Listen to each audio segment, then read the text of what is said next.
Okay, this is my review on the athlete-centered approach by George Kirkman, and there's my student number. So, what is an athlete-centered approach? An athlete-centered approach is basically where coaches are encouraged to empower their athletes to gain and take ownership of the coaching process. There is an increasing call for allowing athletes to take responsibility for their own learning and performances. So, in more traditional methods, from a coaching perspective, it has been the coach's job to tell athletes what to do, and then the athlete has then done this and listened to exactly what the coach has told them. But with the athlete-centered approach now, it's leading ownership on the athlete to take responsibility for their learning and their race results and performances. So, for example, in previous ones, you just listen to your coach. They tell you exactly what to do. You'd follow them, and then they take responsibility for the results. But with the athlete-centered approach becoming more prevalent now, people are looking at a more athlete-centered approach where the athlete takes responsibility for their own improvement, training, and focus. Although they will have help from the MD team around them. So, although you take responsibility for your own learning and you do this, the MDT team around you will still help you and assist in any problems you have, such as injuries, rehabilitation, strength and conditioning, and things like that. The characteristics of an athlete-centered approach provide a focus for effective coaching, and this approach helps to develop athletes who take responsibility for their own learning, regardless of the coaching community they participate in or their stage of development. So again, it's just the athlete taking focusing on themselves, while the coach is able to focus on the coaching part of that. Therefore, the coach's job in the MDT team primary job is to let the athlete take responsibility for their sporting behaviour and result. So again, the coaching job in the usual thing will just be coach the athlete and take responsibility for that. But in this athlete-centered approach, the athlete's going to take responsibility for that. Therefore, the coach can just follow, that can just do the sessions, etc., and provide the tools that let the athlete take responsibility for this. Therefore, the athlete is fully focused on themselves and their own training, while also using the MDT to help in certain parts of their journey. Again, with things such as injury and rehabilitation and things like that, the MDT team are going to need to take part in that. We'll continue on from this. In an athlete-centered approach, the coaches believe sharing power with their athletes, enabling athletes to be effective decision makers through focusing on their motivation to participate in the best of their ability. This has been backed up by some studies now that show that sharing the power with the athlete rather than coach taking full responsibility has enabled athletes to be better decision makers and increase their motivation again to participate at the best level of sport. Again, they take ownership for their own learning, increasing opportunities and strengthening their abilities to retain important skills and ideas. This learning allows athletes to develop more informed decisions during competition, which is important at competing at any level in sport. It allows athletes to take a leading role and ownership in enhancing team culture. Again, this is increasing the athlete's ability to make important skills during competition. Obviously, in some sports where the coach is not allowed to participate or interact with the athlete, with the athlete having this approach, they're going to be able to deal with these situations a lot better. And that's going to help them in competitions.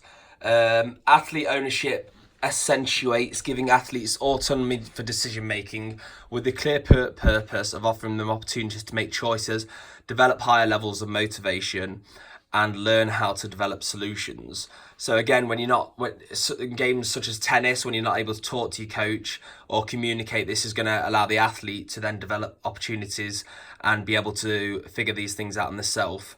This can in turn inspire the athlete and inspire the coach to help each other, basically.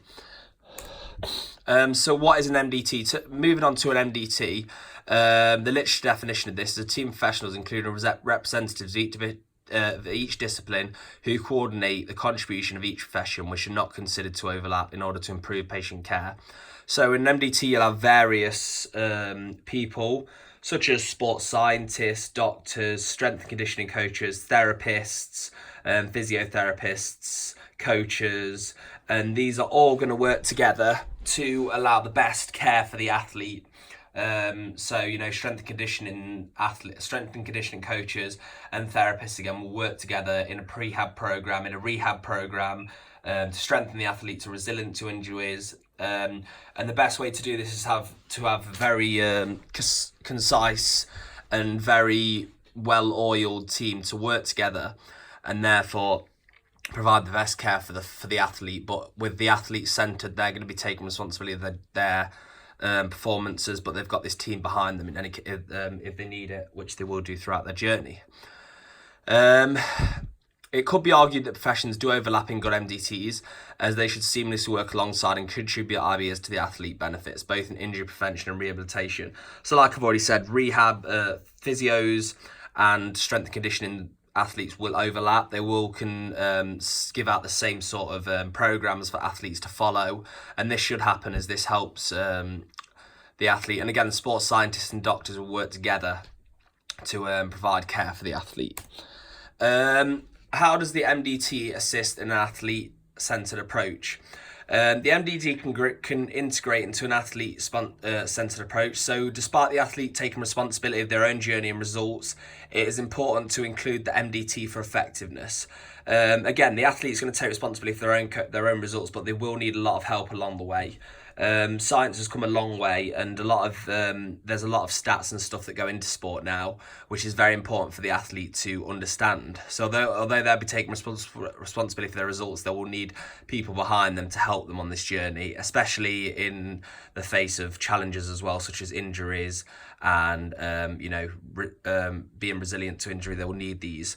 Again, these can help in such ways as injury prevention, therapist, physio, nutritional advice and meal plans, which will be done by the nutritionist, and help with losing weight or gaining weight or being at a race weight. These can all be helped by the nutritionist. Training plans and advice, again, the coach, but this is the main job of the coach is going to be different. It's going to be telling the athlete to be centered on themselves. Worry and anxiety advice, psychologist. So if the athlete is having any worries or is having any competition things, such as if a cyclist has crashed, then they may be worried about getting onto the bike for this happening again. This is where the psychologist can come in to help. Again, so if they have any issues with injuries or anything that they've faced before, a psychologist can also help them to think that this may not happen again, and as well as many other things. How does the therapist then fit in? The therapist / physio main things will be to help with recovery, so recovery from an injury or recovery in general. You're giving out self-myofascial release, things like that to help with an athlete's recovery, and also helping an athlete in recovery due to massage and other things such as that. Injury prevention, so prehabilitation as well, is a big part of this. So preventing an injury before it's even happened. Again, the best way to prevent to fix an injury is to not get one in the first place. Obviously, this can't always prevent it, but there's steps that you can take, which the therapist and S&C coaches can give you to prevent an injury. Reconditioning, again, so reconditioning after an injury or before, just to get back to fitness and get the strength up to not being in injury. And immediate trauma management as well. Physios and therapists are usually on hand to immediately assist in the event of a trauma. So if someone breaks their leg or something, you usually have a physio or a therapist who'll be on the pitch within seconds, providing pitch side aid. Other members of the MDT and how they fit in, again, sports doctors. These are going to help diagnose anything you may have. If you get an injury or if you're suffering with low bloods or anything like that, they can do tests which are going to help you get along with this, basically.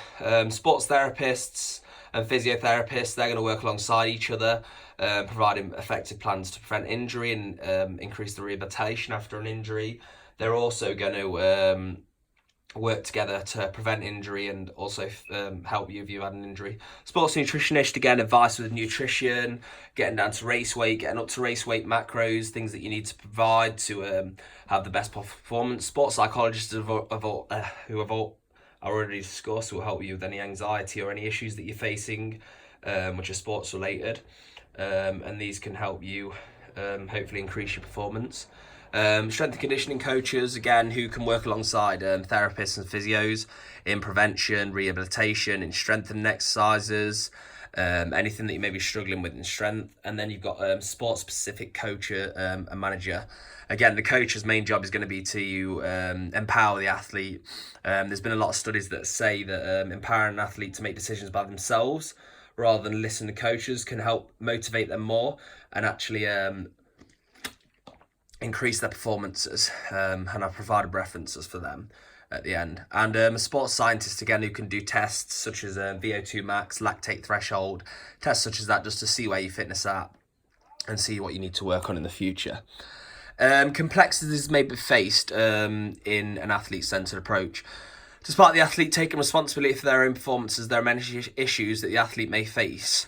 These can be issues such as the ones that I've written below. So career plans, you know, they've always got to be mindful of this is their career and they make money and they've got to put food on the table for the family and themselves, etc. Fear of missing big competitions, which is where the psychologist can come help him. Worrying after an injury if he can get back to the best. Again, worrying if it happens again, will they get replaced? These can all be helped again with the psychologist and the MDT team working together to help the athlete, even though they are taking responsibility for themselves. These concerns need to be appreciated and controlled by the MDT. Each member will focus on a different set of concerns, but should all be aware. These are where the MDT team can assist in helping the athlete with these issues, although the athlete is taking responsibility for themselves. And then I've got the references here. So again, the main focus of this is the athlete. Although the coach in previous things has the coach been taking responsibility for the athlete's results and their performances, this new style of athlete-centered approach is taking away from that and replacing that with the athlete taking responsibility of the self, which has helped and shown in studies that this increases the motivation and has been seen to increase performances. And yeah, that's the athlete-centered approach. Thank you very much for listening.